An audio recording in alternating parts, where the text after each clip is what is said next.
인생에서 가장 소중한 것. 인생에서 가장 소중한 것. 이 제목으로 여러분들과 함께 오늘 나누기로 하겠습니다. 제가 처음에 계속 이렇게 종종 이렇게 보던 프로가 있는데 지금은 뭐 이렇게 좋은 프로가 많다 보니까 그 프로에는 이제 조금 눈이 가지 않는 게 사실인데 1998년 5월 21일부터 방영한 방송이 지금까지 계속되고 있는 그 한 방송이 있습니다. 여러분 무엇인지 감이 잡히는지 모르겠습니다만은 98년 5월 20일 날 첫 방송한 것이 순간 포착. 뭐죠 그 다음에 세상에 이런 일이. 그 처음 했을 때는 아주 센세이션했어요.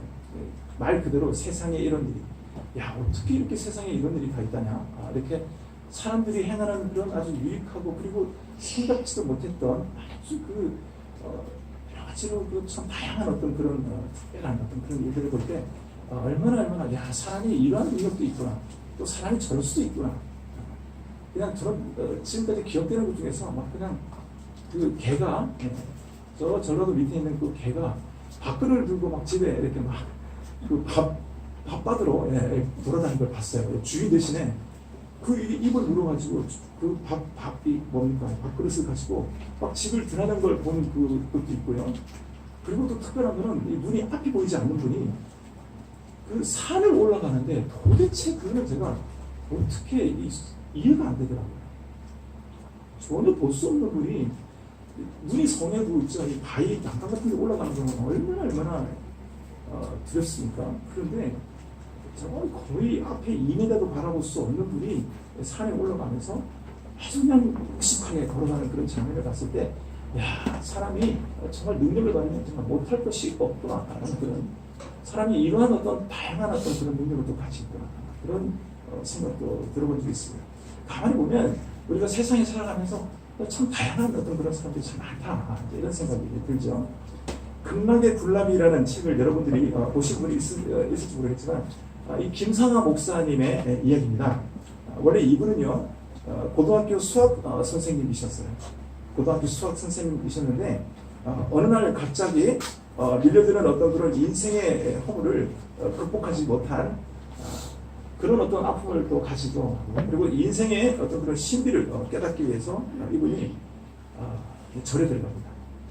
그래서 불교계에 아주 순수하고 깨끗한 어떤 그런 불교 대학을 내가 세워보겠다라는 그런 목적의식을 가지고 이렇게 한번 열심히 이제 그 일을 하는 중에서 땅을 매입을 하다가 사기꾼한테 속는 바람에 억울하게 감옥에서 이제 그렇게 이제 감방 생활을 하는데 그런 상황이 됐습니다.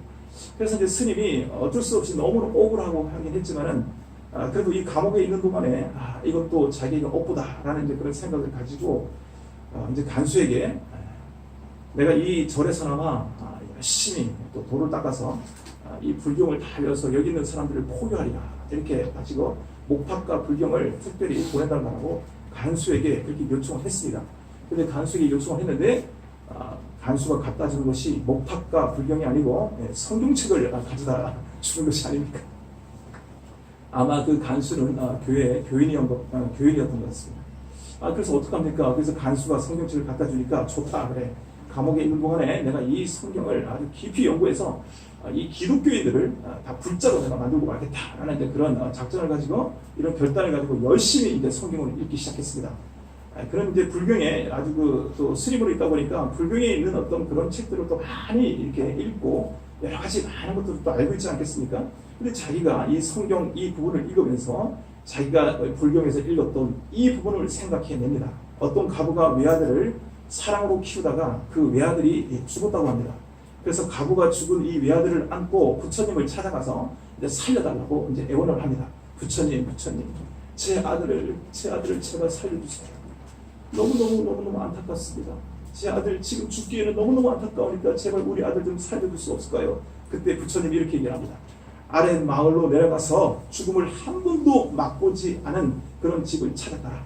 그래서 그 집에 물 한 사발을 죽은 아들에게 먹이면 바로 살아날 것이다 라고 이렇게 구체적으로 얘기해 주니까 아주 특별한 그런 얘기 아니겠습니까? 그래서 아주 그냥 그 말씀을 복음처럼 받아들여서 가부는 아들이 다시 살 수 있다라고 하는 그런 그 희망에 신이 나서 이제 마을로 내려갑니다. 그래서 죽음을 한 번도 맛보지 않은 그런 집을 이제 찾아 나섭니다.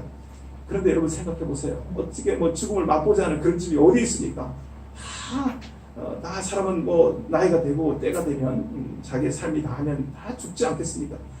밤늦도록 그리고 다 사방을 헤매 다녀도 결국은 그런 사람이 없는 것이죠. 그래서 실망해서 돌아와서 이 부처님에게 이제 그렇게 얘기를 합니다. 아니 부처님 그렇게 말씀하셔서 온 집안을 다 뒤지고 다니고 그런 사람이 없는데 어찌하면 좋겠습니까? 그런 게 인생입니다. 모든 인생은 죽음으로 끝나게 되어 있는 것이 아니겠느냐. 이제 그만 아들을 보내주거라. 이렇게 얘기하는 거예요. 그런데 감옥에서 이제 그 상식을 알고 있었단 말이죠. 그런데 성경을 읽는데 마태복음, 그 다음에 어디죠? 마가복음, 그 다음에 어디죠? 누가복음 계속 쭉 읽다가 누가복음 7장에서 완전히 불교에서 읽어가고 너무 유사한 내용을 보게 됩니다. 바로 누가복음 7장 11절에서 17절. 나인성 가부의 아들이 죽어서 예수님께서 살리지 않습니까? 나사렛 아들과 야입의 딸을 이렇게 해서 세 명을 예수님께서 공생애 때 살리는데 그 나인성 가부의 아들을 살리는 장면이 바로 누가복음 7장 11절에서 17절이 아니겠습니까? 이 부분을 읽으면서 이 김상호 목사님은 화들짝 놀랍니다.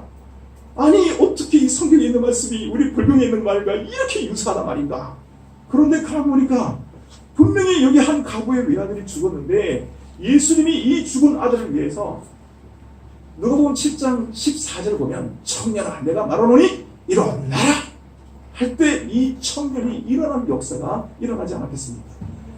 아들이 살아난 것을 딱 보고 나서 이 김상호 목사님은 화들짝 놀랍니다. 그렇구나. 석가는 죽었지만 예수님은 살아나셨구나. 예수님께서는 살아나셨구나. 예수님께서는 부활하셨구나.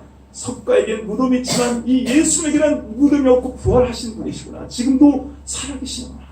라고 하는 그 마음의 확신을 가지고 여러분 이 종교를 깊이 믿는 분들은요. 그 부분에 대해서 다 여러 가지로 이렇게 해안이 있어요. 그런 부분에서 이 스님은 이 부분에서 진리를 통해서 그 상황에서 바로 성령을 체험하고 하나님의 은혜를 체험하고 나서 예수를 믿게 되고 지금도 목사님으로 사역을 하고 현직에 계시는 분입니다.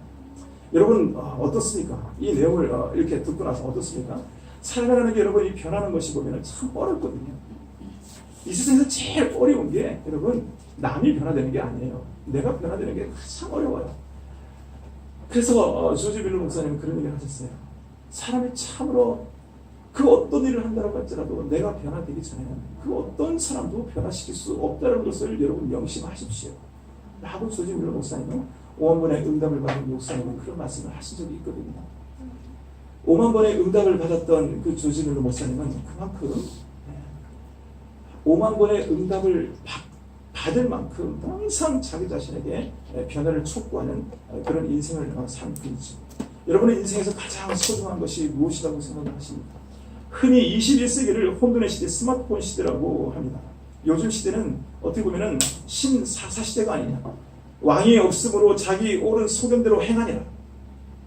그래서 자기가 왕인 시대라고 하는 이 말이죠. 이 말씀이. 이 부분은 사사기 21장 끝절에 있는 말씀이 아닙니까? 예수를 믿어도 자기 방법대로 믿는 시대가 되었습니다. 가장 소중한 것이 무엇입니까? 자기라고 생각하는 시대에 우리가 살고 있습니다.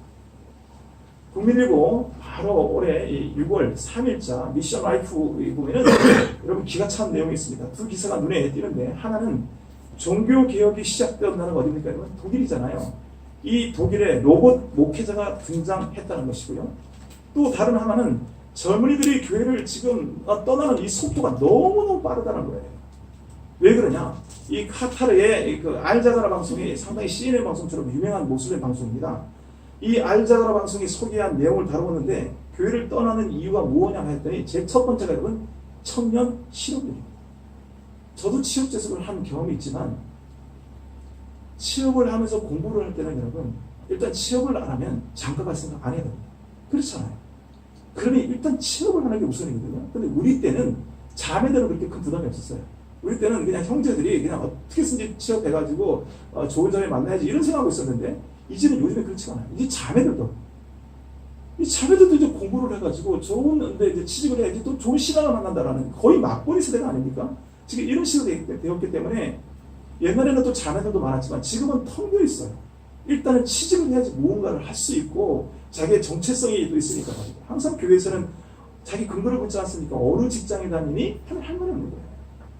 그러니 그것이 얼마나 항상 아킬레스가 되겠습니까?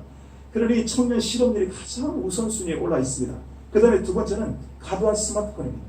이 스마트폰을 보면은 어린 아이들은 거의 중독에 거의 가깝습니다. 어른들도 마찬가지입니다. 저도 보면요, 카톡에 우리 청년들하고 막 이렇게 교제를 하다 보니까 저도 카톡을 언제 했습니까? 카톡을 하다 보니까 막 그냥 제 아내도 또 카톡이네. 그러니 또 청년생을 하면 또 카톡을 또 안 할 수가 없거든요. 그러니 카톡에서 사진 찍은 걸 그대로 또 전송할 수가 있죠. 참 시대가 아주 빠르고 다양하고 우리가 접하는 어떤 그런 그 효율적인 부분들은 많이 있지만 이것이 상대적으로 우리 믿음 생활을 하는 데 있어서 상당히 어떤 그런 저의 요소가 되고 있다라고 하는 데 대해서는 참 다 똑같은 그런 생각이 아닌가라는 생각이 들고요. 시대적인 어떤 그러한 상황이 되었기 때문에 이것이 우리가 또 잘 접목을 해서 잘 적응을 해서 극복을 해야 될 문제이긴 하겠지만 마지막 세 번째로 말씀을 드린다고 한다면 이 교회의 권위주의적인 어떤 그런 구조가 아직까지 탈피되지 않았다는 거예요. 몇십 년 전에 있었던 그런 교회의 구조는 시대를 앞서 나갔지만 지금도 교회의 이런 권위적인 구조가 변하지 않는 상황에서는 시대에 뒤떨어져 있기 때문에 구태에 일어난 어떤 그런 권위 구조로 인해서 많은 젊은이들이 이 교회를 떠나는 어떤 그런 우선적인 상황이 되어 있다라고 하는 데 대해서는 다 의견에 그런 다름이 없는 것 같습니다. 자, 그럼 이 부분을 제가 말씀을 드렸는데 이 본문 네 구절을 통해서 오늘 이 본문을 통해서 우리 인생에서 가장 소중한 것이 무엇인가, 어떤 능력이 필요한가, 이 부분에서 그쪽에 포커스를 맞춰서 우리가 한번 잠시 나눠보도록 하겠습니다. 자, 그러면 전도자는요, 이 14절 보면 먼저 헛된 것을 이야기를 하거든요. 자, 14절을 우리가 한 목소리로 합독하시겠습니다. 시작. 세상에서 행해지는 헛된 일이 있나니 곧 악인들의 행위에 따라 벌을 받는 의인들도 있고 의인들의 행위에 따라 상을 받는 악인들도 있다는 것이라. 내가 이르노니 이것도 헛되도다. 아멘. 자, 세상에서 사람들의 평가를 받는 것이 뭐라고 그러죠? 헛되다라고 이렇게 얘기를 하고 있습니다. 여러분 가만히 생각해 보시면요, 우리 사람들의 이 평가는 객관적인 것 같죠, 여러분? 여기 저와 여러분 똑같은 공통점을 갖고 있습니다. 사람을 볼 때 여러분들은 항상 첫 인상을 죽이셔야 됩니다. 그건 저와 여러분이 똑같습니다. 저와 여러분이 가지고 있는 이 고정관념 참 바뀌기가 힘듭니다.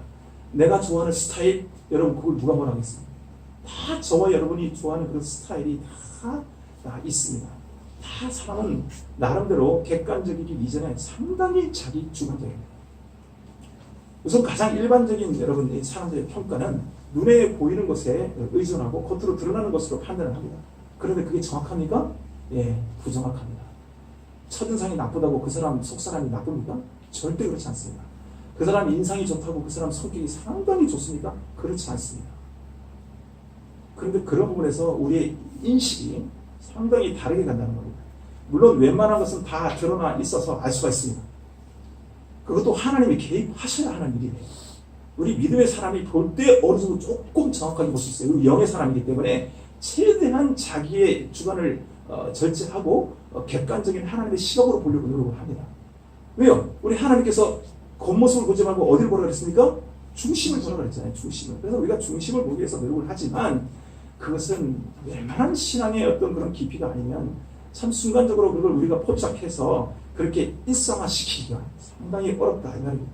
세상에서 비밀이 다 드러나는 것은 아니라는 거예요.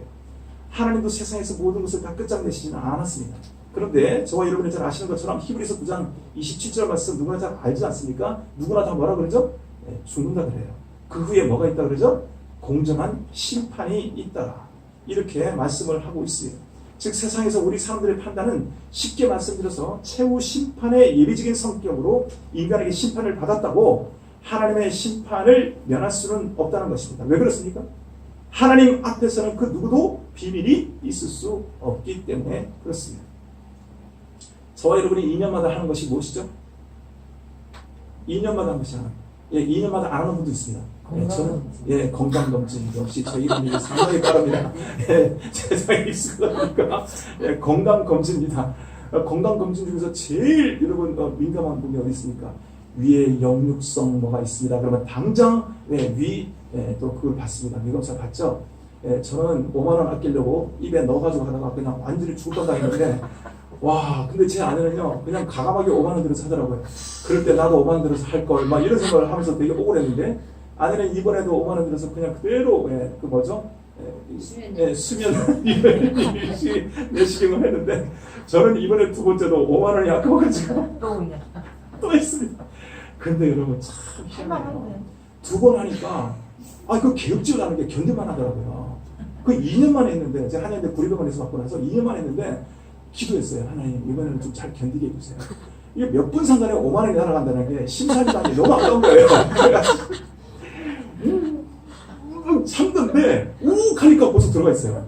와, 그래서 하나님 감사합니다. 이 견디게 해주시니 감사합니다. 이 땅을 파보십시오. 5만 원이 나오나. 그래서 제가 아내한테 권했습니다. 여보, 괜찮더라? 당신 다음에도 반드시 그냥 해라. 제가 그랬는데 제 아내가 저를 어떻게 생각했었는지 참 부끄럽습니다. 이게 본능 정신이 나오는 거예요. 항상 헝그리 정신이 저기 있다 보니까 그냥 본능적으로 그런 또 생각이 들더라고요. 우리가 여러분 엑스레이 하고 찍을 때 항상 엑스레이 찍잖아요. 엑스레이 자주 찍는 게 안 좋지만 뭐 건강진단 받는데 찍으라고 하니까 어디가 아프지 않으니까 찍습니다만은 엑스레이 찍을 때 여러분 어떻습니까? 네, 우리는 알 수 없지만 우리의 뼈다귀가 다 드러나지 않습니까? 그냥 갈비뼈가 옛날에 한국박쥐한테 그 갈비뼈가 생각나요. 싹 해가지고 이게 그냥 방사선에 딱 보면 다 드러나 있어요. 그러니 여러분 우리는 그것이 드러나 있는 것이 그렇게 크게 뭐 이게 부담스럽고 그런 것은 없지만 가만히 보면 이 엑스레이를 찍을 때도 다 드러나는 것처럼 우리가 하나님 앞에 이렇게 심판대에 서게 되면 다 우리는 이 드러날 수밖에 없는 그런 인생이라는 것이죠. 그런 부분에서 우리가 늘 인식을 해야 할 필요성이 있다라는 것입니다. 여러분 다시 말씀드리지만은 아무리 정확도가 높다 해도 사람과 세상의 평가는 정확할 수가 없어요. 얼마나 어리석은지 모릅니다. 판사가 정확합니까 여러분? 좋은 여러분 로펌에서 좋은 변호사 쓰면요. 그 정관 예고가 있잖아요. 지검장 출신한테 쓰면 여러분 5년 떨어지고 2년도 안 떨어집니다. 지금 세상이 그렇습니다. 그러니 지검장으로 이렇게 은퇴를 하게 되면 2년 이상은 변호사를 하지 못하도록 그렇게 법으로 이렇게 변호사에서도 막고 있는데 그게 강제 조항이 아니기 때문에 몰래 하다가 들켜가지고 그렇게 또 낭패를 당하는 그런 경우도 있는 것을 봅니다. 14절 중반절을 보시면 악인의 행위대로 한번 보실까요? 이 부분이 여러분 쉬운 것 같은데 조금 어려워요. 14절 중반을 딱 보시면 곧 악인들의 행위에 따라 이렇게 나오죠. 곧 악인의 행위대로 드립니다. 악인의 행위대로 뭐라고 그러죠? 판단받는 의인도 있고 그리고 의인의 행위대로 뭐라고 그러죠? 판단받는 뭐가 있다고요? 악인도 있다. 악인들도 있다. 이렇게 얘기하죠. 그러니까 이게 보면은요, 가장 여러분들에게 이거 쉬운 성경을 봤더니 악인이 받아야 할 처벌을 의인이 받고 의인이 받아야 할 마땅한 보상을 누구 받는다? 악인이 받는다는 거야. 악인이. 예, 이게 헛된 거다. 이게 인생이다. 이게 뭐냐면 세상의 재판장이나 통치자들 역시 불완전하다. 불완전하기 때문에 완전히 이 공정한 평가는 사람 이상 이루어질 수가 없다는 거예요. 여러분 직장생활 해봐서 알겠지만요. 가만히 보면 학맥, 인맥 때문에 특히 착하고 의로운 사람들이 얼마나 많이 피해를 보는지 모릅니다. 모든 걸 보면 학맥을 따지고 또 인맥을 따지고 또 어떤 그런 또 지역 연구를 따지는 경우를 지금도 많이 봅니다. 성실하지도 않고 업무 적응 능력도 낮습니다. 그런데 상사가 또 직속도 대학 선배 이러면 또 이게 달라지는 거예요. 이러면서 세워주고 높은 자리에 또 줄타기 해서 이런 사람들 보면 의외로 이런 사람들이 참 많다는 거예요. 정말 공정한 실력으로 해서 옳은 사람이 많기보다는 오히려 어떤 인맥, 학맥을 통해 가지고 줄타기를 해서 올라간 사람들이 의외로 많다는 거예요. 진짜 나쁜 상사는요, 후배 직원의 능력을 가로챕니다. 가로채가지고 자기 능력으로 탈바꿈 하는 이런 사람들도 있어요. 참 이것을 보면, 그러나 어떻습니까 여러분? 우리 믿음의 이 사람이 이런 성에 있다고 한다면 어떻게 해야 되죠? 인생에서 가장 중요한 선택의 기로에 서게 됩니다. 이것이 가장 자기에게 또 중요한 인생의 선택이 될 수 있습니다. 지혜로운 선택을 할 수 있는 기회가 또 될 수 있는 것이죠. 이때 어떻게 됩니까, 여러분? 주님의 뜻대로 해야 될 줄 믿습니다. 주님의 뜻대로 하기 위해서 뭐가 필요하죠? 믿음이 필요해요. 믿음이 필요해요. 내가 주님의 뜻대로 이렇게 선택했을 때 주님께서 이것을 기뻐하시고, 그리고 주님께서 이것을 기뻐하시는 뜻에서 하나님께서 더 큰 하나님의 그 놀라우신 뜻을 믿는 그 믿음이 우리에게 가장 기본적으로 전제가 되어야 한다는 것이죠. 나보다 남을 더 높여주고 세워주고 그리고 인정해주는 그런 믿음 있는 상사를 여러분들이 모시고 있다고 생각해 보세요. 정말 그 밑에서 일하기가 얼마나 감사하겠습니까? 그런 상사의 그 밑에 있는 그 사람이 정말 교회를 다니지 않아요. 그런데 그 상사가 그렇게 정말 공정하게 있는 그대로 인정해주고 항상 자기가 먼저 손해보고 그런 능력이 있음에도 불구하고 자기가 마음대로 할 수 있음에도 불구하고 자기 마음대로 하지 아니하고 항상 어떤 후배 직원들의 어떤 그런 이야기의 길을 열고 항상 그 어떤 의견을 반영해서 그 공을 항상 그 후배 직원들한테 인정해주고 나눠주고 그렇게 베푸는 사람이 만약에 안수 집사님이나 장로님이라고 해보세요. 그러면 그 밑에 있는 직원이 정말 예수 믿고 싶지 않겠습니까? 교회 다니고 싶지 않겠습니까?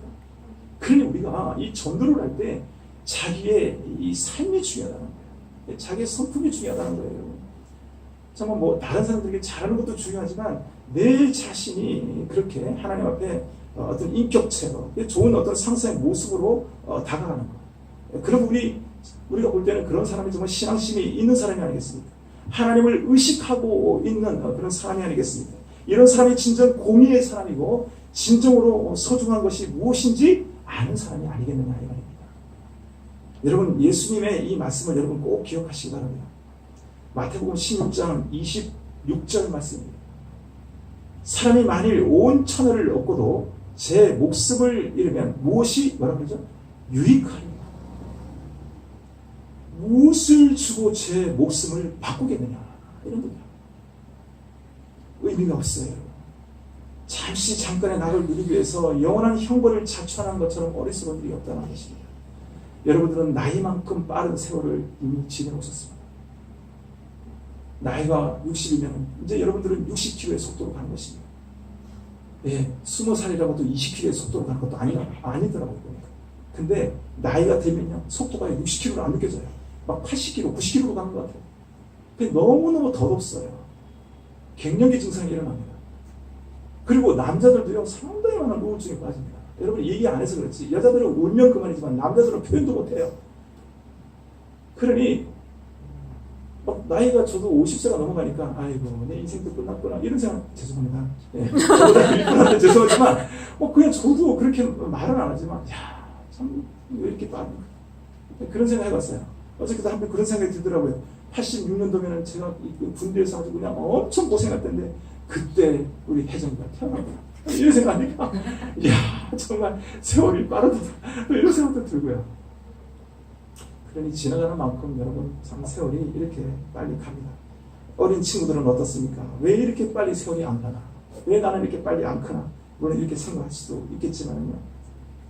참 어떤 우리가 인생을 살다 보면은 어떻게 보면 참 의미가 없는 덧없는 인생을 살고 있는 것이 아니야 라는 생각을 할 때가 있습니다. 여러분 11절을 잠시 보실까요? 11절 지혜는 뭐라 그러죠? 8장 11절입니다. 8장 11절 자, 악한 일에 관한 징벌이 이렇게 나오죠? 우리가 한 목소리 읽겠습니다. 시작. 악한 일에 관한 징벌이 속히 실행되지 아니하므로 인생들이 악을 행하는 데에 마음이 담대하도다. 참, 이 내용은 여러분들 우리가 이 부분은 조금 어렵지는 않아요. 악한 일의 징벌이 속히 실행되지 않는다고 담대하게 죄를 짓는 그런 불안한 인생을 네가 살아가면 안 되지 않겠느냐라는 그런 내용이죠. 왜 이 땅에 이렇게 심판이 이렇게 속히 임하지 않는 것일까요? 왜 하나님께서 저와 여러분을 그렇게 오랫동안 기다려 주셨죠? 그런데 우리 하나님께서 저와 여러분을 이렇게 오래 기다려 주셨기 때문에 저와 여러분이 이 자리에 있는 줄 믿습니다. 이 기다림이라고 하는 것은요 복음이에요. 저도 마찬가지입니다. 하나님이 저 기다려 주시지 않았으면 이 자리에 없습니다. 하나님은 가장 보면요 야, 왜 하나님 죄를 저렇게 오래 참으셨어요? 이렇게 얘기하면 하나님이 딱 그때 그 말하는 동시에 저한테 내가 너를 제일 많이 오래 기다렸거든 이렇게 주시는 거예요. 여러분 그렇게 받으면 그것이 정확합니다. 하나님은 나를 위해서 제일 오랫동안 준 분이신 줄 믿습니다. 나를 위해서 제일 오래 기다려 주신 분이에요. 기다림은 뭐에 비례하죠 여러분? 사랑에 비례하기 때문에 그렇습니다. 사랑하지 않으면 기다려주지 않습니다. 너무너무 사랑하니까 포기가 안 되는 거예요. 그래서 끝까지 하나님께서 기다려 주시는 것이죠. 탕자냐 그 아들 말이죠. 그 아들처럼 말이죠. 저와 여러분의 하나님이 이렇게 오래 참아주시니 참 우리가 얼마나 하나님께 감사한지 모르겠어요. 솔로몬의 결론이 무엇인지 보실까요? 솔로몬의 결론은 15절에 있습니다. 자, 15절을 우리 한 목소리로 읽겠습니다. 이에 시작. 이에 내가 희락을 찬양하노니 이는 사람이 먹고 마시고 즐거워하는 것보다 더 나은 것이 해 아래에는 없으리라. 하나님이 사람을 해 아래에서 살게 하신 날 동안 수고하는 일 중에 그러한 일이 그와 함께 있을 것이라. 아멘.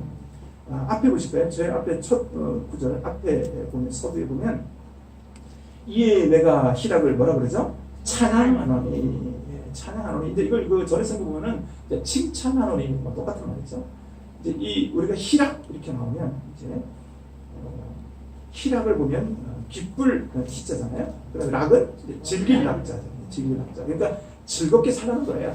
즐겁게 살라. 그러니까 이는 사람이 먹고 마시고 즐거워하는 것보다 더 나은 것이 해 아래에는 없습니다. 이렇게. 그러니까 무엇을 먹든지, 그러니까 너희들이 무엇을 마시든지 즐거운 마음으로 하라.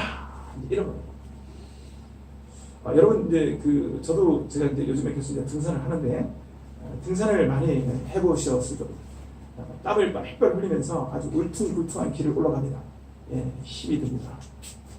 그럴 때 이 짝다리가 이게 뭔죠? 이걸 스틱을 가지고 올라갈 때 이 스틱을 좀 의지하면서 한결 참 이게 위로가 되더라고요. 내려올 때 스틱도 또 상당히 좀 큰 힘이 되는데 그런데 또 이게 타기 전에는 뭐 힘이 들고 허리도 아프고 다리도 아프고 그런데 어떻게 되죠? 예, 마음은 즐겁습니다. 마음은 흐뭇하고 즐겁고 또 그렇게 또 힘들 때 이제 올라가서 중턱에 딱 쉬다가 또 가지고 간 이 물 한 모금 다 마실 때는 또 얼마나 또 시원한지 몰라요. 그러다가 또 특히 다른 분들은 또 이렇게 오이가 좋다고 해가지고 오이를 가져서 오이를 탁 이렇게 씹어먹으면 또 얼마나 또 이 갈증 해결에 또 도움이 되는지 다 나름대로 방법이 있지만 얼마나 이 산에 올라가면서 그런 많은 여러 가지를 또 경험하는지 모르겠습니다. 마찬가지입니다. 우리 인생을 이와 같이 여러분들이 잘 아시는 천상명 그 시인의 기천이 있지 않습니까? 소풍 가는 심정으로 살라는 거예요. 그러니까 아름다운 천국 올라갈 때 아름다운 이 세상 소풍 끝내는 날 하나님께 가서 아름다웠다고 말씀드릴 수 있는 그런 인생을 살라는 거예요. 없다고 불평하지 말고요. 하나님이 주신 것 감사하면서 즐기면서 살라는 것입니다. 우리의 본향은 어디? 영원한 천국이기 때문에. 영원한 천국이기 때문에 하나님께서는 자녀된 우리에게 이 세상에서 잠시 소풍을 보내주신 것이다 라고 생각하고 이 세상에서 내가 무엇을 누리고 이 세상에서 내가 어떠한 업적을 남기려고 해서 바에다가 꼭 자기 이름 적어가지고 다른 사람한테 그렇게 어려움 주지 말고 뭐 바에다 이름 남긴다고 영원히 남습니까? 그러지 말고 이 세상에서 정말 소풍 받다라고 생각하고 선한 일 행했다가 영원한 천국을 바라보는 그런 믿음을 가지라는 말을 아니겠습니까? 15절 하반절을 보실까요? 하반절 보시면 하나님이 사람을 해 아래에서 살게 하신 날 동안 수고하는 일 중에 그러한 일이 그와 뭐라 그러죠? 함께 있을 것입니다. 함께 있다고 그랬습니다. 저와 여러분의 삶의 기회는요 주님만이 아세요. 주님이 나와 함께 있는 건 이것이 축복입니다. 함께 있을 때 어떻게 하는 거죠? 여러분 동행하는 거예요. 애놓고 같이 동행하는 것입니다. 하나님만이 아시는 그런 부분, 우리의 생애가 여러분 얼마가 되든지 간에 우리가 수고하는 어떤 그런 수고 속에 슬픔과 함께 기쁨도 항상 함께 있을 것이다 이 말이에요. 여기 솔로몬의 의도가 무엇입니까? 인생의 참된 기쁨은 어떤 그런 외적인 어떤 그런 환경에 따라서 좌우되는 것이 아니다라고 하는 그런 말씀이거든요. 먼저는 우리 마음에 달려있는 것이고 또 최종적으로는 우리 하나님의 은혜에 달려있는 줄 믿습니다. 우리 하나님의 손에 달려있다는 거예요. 이 사건 이후로 여러분 모두의 어떤 마음속에 주님 주시는 그런 기쁨이 항상 여러분들 삶 속에 항상 사건 속에 살아가지 않습니까? 여러분들이 일상 속에 항상 생각지도 못했던 어떤 그러한 일들이 와서 또 부딪히기도 하고 또 어떤 그런 조그만 어떤 그런 기쁨을 통해서 더 흡족한 일을 더 흡족한 일로 보내기 위해서 또 노력을 하게 돼요. 그럼에도 불구하고 우리가 그런 상황 속에서 항상 하나님께 우리 포커스를 맞춰서 우리 하나님의 사랑 안에 내가 거하고 여호와의 삼마의 아버지 하나님처럼 하나님을 바라보는 것처럼 늘 주님 안에 거하는 그러한 삶을 살아갈 때 하나님께서 우리에게 이정표를 보여주시고 하나님의 그 로드맵을 우리에게 보여주실 줄 믿습니다. 16절 우리 보시겠습니다. 16절 한 목소리 합동합니다. 시작. 내가 마음을 다하여 지혜를 알고자 하며 세상에서 행해지는 일을 보았는데 밤낮으로 자지 못하는 자도 있도다. 아멘. 자, 신문 성경을 보시면 이렇게 나와 있습니다. 내가 지혜를 얻고 사람들의 수고를 알고자 작정했을 때 나는 밤낮 잠을 이루지 못하였다. 이렇게 이야기하고 있습니다. 또 우리가 살아가다 보면 여러분 우리 머리로 이해할 수 없는 일이 너무너무 많이 있어요. 나의 이해 기준을 넘어서면 일단은 이 거부하는 게 확 일어나지 않습니까? 그런데 그것이 한계예요. 자기의 이해 기준을 넘어가면 여러분 그것이 다 잘못된 겁니까? 그게 아니란 말이죠. 근데 우리는 항상 그 범주를 넘어서지 못해요. 내가 하나님을 이해할 수 없으면 하나님은 하나님이 아닙니까? 그러니 모든 부분에서 우리 안에 얼마나 많은 믿음이 필요합니다. 우리가 어떻게 그런 처신하는 것이 가장 지혜로울까 말이죠. 내가 마음을 다하여 이렇게 얘기했습니다. 그러니까 솔로몬이 마음을 다해 깊이 탐구한 것이 지금 이 세 가지가 나오고 있습니다. 16절을 계속 보실까요? 자, 내가 마음을 다하여 그 다음에 뭐라 그러죠? 지혜를 알고자 하며. 자, 지혜를 알고자 한다고 했습니다. 소위 이 세상에서 지혜롭다고 하는 사람들이 인생에 대해서 깨달은 것이 무엇인지 한번 탐구해 본다 이 말이에요. 세상에서 우리 지혜를 많은 얻는 사람이 우리가 세상에서 아무리 인생에 대해서 아무리 오래 살았다 하더라도 그렇게 깨닫는 것이 맞느냐 이 말이에요.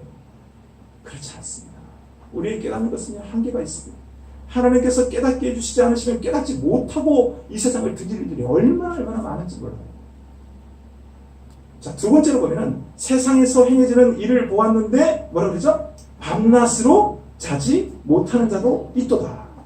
밤낮으로 애쓰면서 탐구하는 사람들, 그 다음에 철학자들, 역사가들, 이제 전문 어떤 그런 직업군에 있는 분들, 과학자들이 인생에 대해서 깨달은 것이 무엇인지 탐구해 보았다는 것입니다.